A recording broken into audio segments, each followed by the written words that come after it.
ये है तुम्हारा फर्स्ट लेसन, द 100 ड्रेसेस का। This is the lesson, the 100 dresses, written by Eleanor Estes. यानी कि ये लिखा गया एलेनोर एस्टिस के द्वारा, लेसन नंबर 5 है। तो पढ़ने के पहले you have to go through various things for prepare yourself. तो यहाँ पर ये देखना है कि कैसे, हाउ डू वी जज द पीपल अराउंड अस, कैसे हम अपने आसपास के लोगों को के बारे में जान सकते हैं, by their money, wealth and positions, और is there something of more enduring value to look for in a person. यानी कहने का मतलब है कि किसी व्यक्ति को हम कैसे पहचान सकते हैं, अपने आसपास जो भी है, ठीक है, उनके बातचीत से, उनके कपड़ों से, उनके व्यवहार से, या जो उनके मूल्य हैं जीने के, उनके माध्यम से। सेकेंड है, does this story is a sensitive account of how a poor young girl is judged by her classmates। और ये जो कहानी है, ये कैसे ये बताता है कि कैसे एक जो गरीब छोटी लड़की है, उसे अपने क्लासमेट्स के द्वारा कैसे ट्रीट किया जाता है। Wanda Petronski is a young Polish girl who goes to school। उसका नाम वांडा पेट्रोन्स्की, जो एक छोटी पोलिस यानी पोलैंड की रहने वाली, पोलैंड की ओरिजिन वाली एक लड़की है। स्कूल जाते विथ अदर अमेरिकन चिल्ड्रन, दूसरे अमेरिकन चिल्ड्रन के साथ, इन एन अमेरिकन टाउन, एक अमेरिकन शहर में। तो these are the children see Wanda is different in many ways. तो हम लोग इसे सोच सकते, can you guess how they treat her. तो ये होता है not only there but it is all over the, और it is going on all over the world. केवल वही नहीं होता बल्कि पूरे दुनिया भर में यही चीज हो रहा है कि कैसे एक गरीब बच्चे को जब भी जाते हैं बड़े स्कूल में या सो कॉल्ड रिच फैमिलीज के बीच, तो वहां पर क्या उनको साइकोलॉजिकल बैरियर का सामना करना पड़ता है। ठीक है, तो वो एक पूरा कॉमन एक स्टोरी है इसके पीछे। तो read the information in the box below. तो आप यहाँ पर जब आप इंफॉर्मेशन जब पढ़ेंगे तो पता चलेगा कि find out more about this community, कि इस कम्युनिटी के बारे में जानना जरूरी है, क्योंकि आप जब भी स्टोरी को पढ़ते हो तो उसके पीछे उसके बैकग्राउंड को समझना जरूरी है। जैसे कि पोलिश अमेरिकन कम्युनिटी क्या है, तो America is a very big country where the people of all origin, almost all origin are people are from a different part of the world have settled there। और maximum देशों से लोग वहां पर America में सेटल कर गए हैं। तो वैसे ही यहाँ भी अमेरिका में भी यूनाइटेड, दैट मीन्स इसको हम लोग यूनाइटेड स्टेट्स कहते हैं, बोलचाल की भाषा अमेरिका कहते हैं। तो वहाँ भी कुछ ऐसे कम्युनिटीज थे जो आके बस गए। उसी में से एक है पोलिश अमेरिकन कम्युनिटी। जैसा कि नाम ही सजेस्ट करता है, पोलिश मतलब पोलैंड, अमेरिका मतलब अमेरिकन। जैसे एंग्लो इंडियन होता है, ठीक है ना, एंग्लो ब्रिटिश होता है, ये एंग्लो या बाकी एंग्लो जापानीज होता है, चाइनीज होता है, उस तरह से एंग्लो, ये सॉरी, पॉलिश अमेरिकन कम्युनिटी भी यूनाइटेड स्टेट्स में जाके वहां पर बस गया था।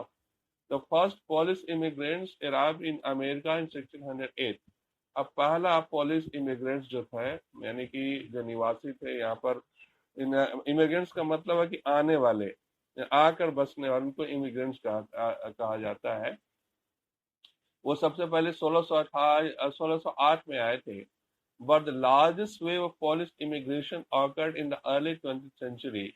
लेकिन जो सबसे बड़ा जो वेव था पॉलिश इमिग्रेशन का, सबसे अधिक जो लोगों का हुजूम, पोलिश लोगों का हुजूम जो आया था, इमिग्रेशन हुआ था, यानी कि मूवमेंट, मास मूवमेंट हुआ था, वो हुआ था 20वीं सदी के शुरुआत में।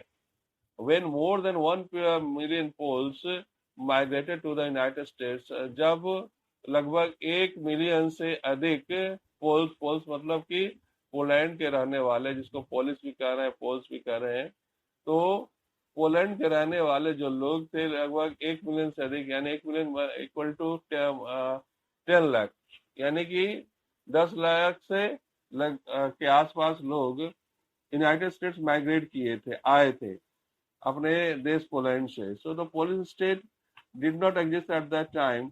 उस समय पोलिस स्टेट यानी कि अलग कोई पोलैंड नाम का कंट्री नहीं हुआ करता था। And immigrants were identified according to their country of origin राजधानी में एथनिसिटी। उस समय जो भी आने वाले जो भी लोग थे उनको पहचाना जाता था उनके कंट्री ऑफ ओरिजिन के माध्यम से, यानी कि जहां वो रहते थे उसके माध्यम से उनको पहचाना जाता था, डाइन टू एथनिसिटी, ना कि उनको चेहरे या मोहरे या उनके रेस को जाति को देखकर।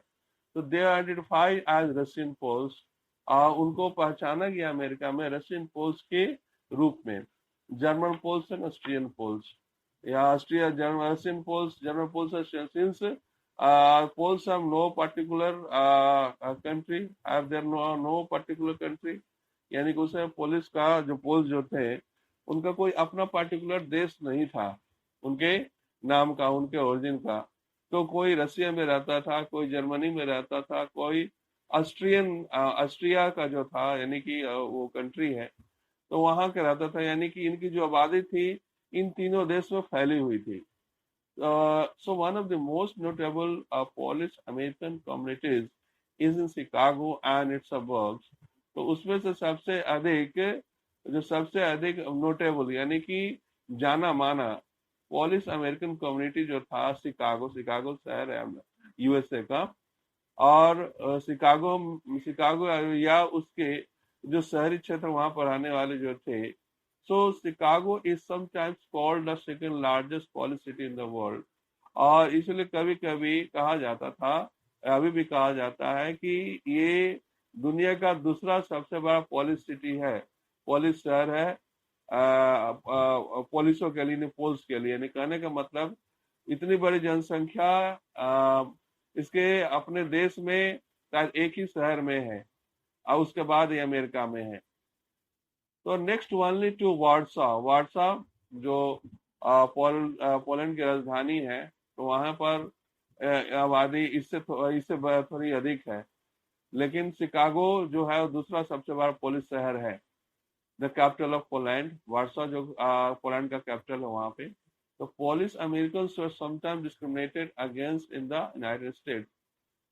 तो पोलिश अमेरिकन जो भी है यहाँ पे वो या अब पहले भी थे, डिस्क्रिमिनेशन तो था ही, फिर डिस्क्रिमिनेशन मतलब भेदभाव होता है। दूसरे देश से आकर किसी और देश में आप जाकर बसेंगे तो वहाँ के स्थानीय लोग से टकराव होगा तो उसमें भेदभाव तो होगा ही। तो वहाँ के लोगों के साथ इनका भेदभाव तो होता ही था यूनाइटेड स्टेट्स में। आज वेयर द आयरिश, इटालियन, ज्यू, जैसे कि बाकी दूसरे जो रेस के लोग थे, आयरलैंड के आए हुए जो लोग थे, इटली के लोग जो आए हुए थे, और जो यहूदी लोग आए हुए थे, तो ये सभी के सभी जैसे इनके साथ भेदभाव होता था वैसे पुलिस के साथ भी होता था। तो according to the United States 2000 census और यूनाइटेड स्टेट के 2000 सेंसस के अनुसार 667,414 American of age 5 years and older reported Polish as the language spoken at home।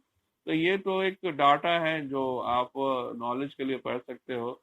यानी कहा गया कि 5 साल से ऊपर जो भी लोग हैं जो पोलिश यहाँ रहने वाले यानी अमेरिकन जो रहने वाले लोग हैं वो पोलिश लैंग्वेज बोलते हैं, which is about 1.4% of the people who speak language other than English.